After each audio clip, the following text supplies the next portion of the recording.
नमस्कार। भारतवर्ष का गौरवशाली इतिहास यूट्यूब चैनल में आप सभी का हार्दिक स्वागत है।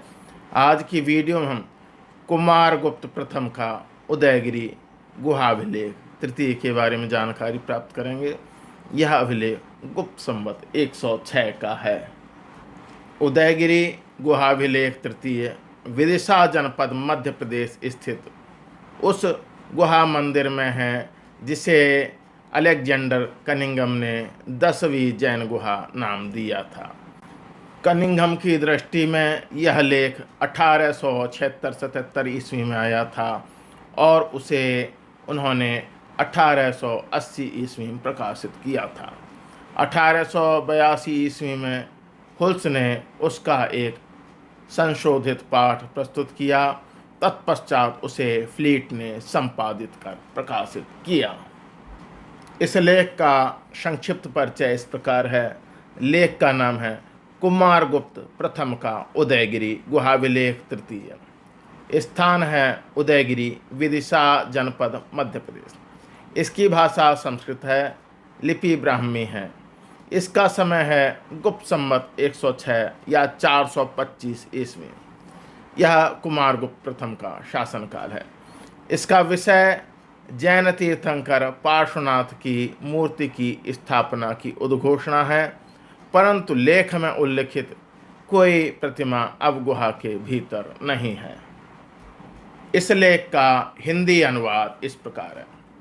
सिद्ध पुरुषों को नमस्कार है।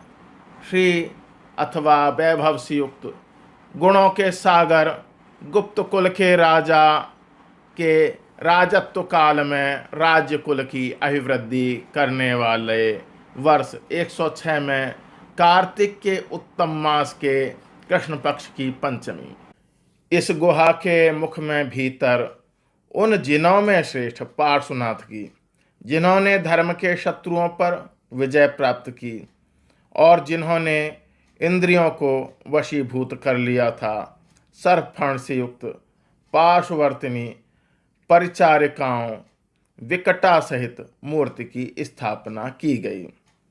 आचार्य भद्रकुल के भूषण के शिष्य, आर्यकुल के मुनि आचार्य गोशरमन के शिष्य, उत्तर पूर्व दिशा में स्थित कुरु नामक देश में जन्मे पद्मावती से उत्पन्न अथवा पद्मावती निवासी, शत्रु से अपराजित रहने के कारण रिपुघ्न कहे जाने वाले सैनिक अश्वपति के पुत्र के रूप में प्रख्यात शंकर ने, जिन्होंने शास्त्रीय नियमों के अनुसार सन्यासियों के मार्ग का अनुसरण किया था, इस कृति से प्राप्त होने वाले पुण्य को धर्म कार्यों के शत्रुओं के विनाश के लिए अर्पित किया।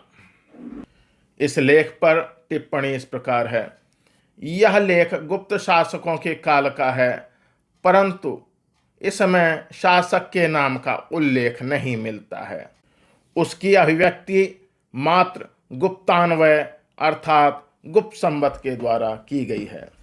इसी अभिलेख के समान मंदसौर अभिलेख में भी गुप्त शासक के नाम का उल्लेख न करके गुप्तान्वय से ही समसामयिक गुप्त शासक को इंगित किया गया है।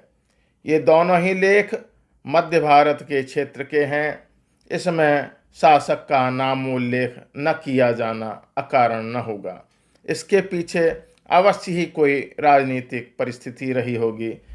प्रथम दृष्टि से यह धातव्य है कि इसमें जो तिथि अंकित है वह गुप्त संवत के अनुसार कुमारगुप्त प्रथम के शासनकाल के अंतर्गत आती है।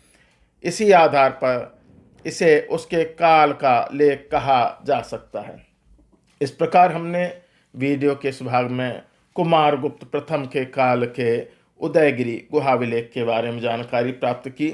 मेरे साथ जुड़े रहने के लिए आप सभी का बहुत बहुत हार्दिक धन्यवाद। नमस्कार।